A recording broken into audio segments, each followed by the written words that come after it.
So this is our genre presentation. I'm Cara, and that's Natalie. So for the document, I decided to analyze, it's under the genre of a job listing or job posting. And since it's a job listing, it has a very specific target audience, as they need someone with certain qualifications to work there.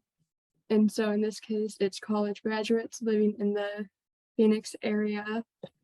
The purpose of the document is to inform of the need for a worker and to share the qualifications of the job. And the overall tone of the document is very professional. So here's a screenshot of the document. It starts off with a small description of the company, which is very helpful to summarize their purpose and their main goals. It's fairly organized and uses clear headings to distinguish what it's talking about. And then it includes a summary of the main ideas on the right side, which is very helpful. It doesn't have very many visuals or anything, and it's not very appealing to the eye, so it could definitely use improvement on that aspect, but it is pretty standard for a job listing to look like this. And for my document I analyzed, it falls under the genre of recipe. It describes how to make a creamy oyster mushroom pasta. And in order to understand the document, it's really important to understand what Tucson CSA is. Tucson CSA is a community organization that helps farmers gain a steady income by offering a sort of subscription model. When farmers sell their food normally, some of the produce they have made could not be in demand, or they could have other issues getting their food to customers, which leads to food waste. That's where Tucson CSA comes in. They're a nonprofit that'll give you a weekly food box based on a subscription that has a variety of different vegetables and other produce. Because it comes from local farmers, it may not always be what someone's familiar with, which is why they have recipes. In order to ensure that people can use their produce, Tucson CSA develops recipes to inspire people on how to use various things. And therefore, their target audience is their customers, but also people who are interested in local produce. So in this document, you can see that there are consistent colors and fonts throughout the website, which matches their logo in the top left corner. They also have a tag system that you can see in the left. And it has different tags like vegetarian, main dish, fall, spring, etc. And this is really accessible because if someone's trying to look for a specific recipe for fall or whatnot, they can easily access that by filtering by that. And as someone who's a vegetarian, being able to sort through vegetarian recipes was really easy when I've accessed this website previously.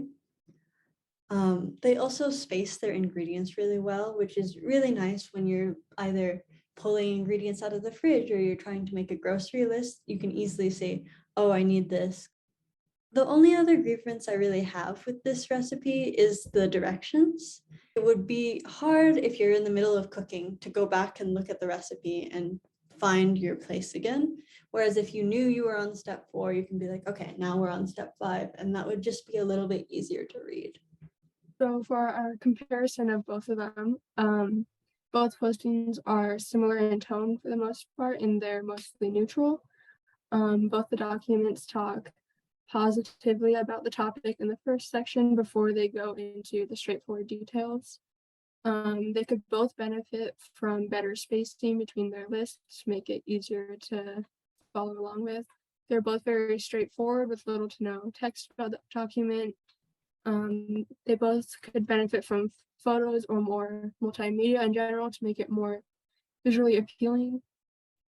They are both separated into concise sections, and they both have clear headings, making it easier to follow along with.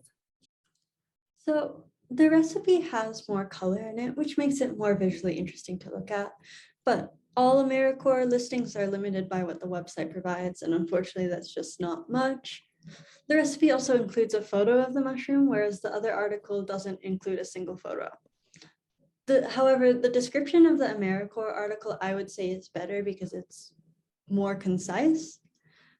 But unfortunately, the actual job listing has no link to the actual organization outside of AmeriCorps, which is understandable considering it is a job application portal that it's located on.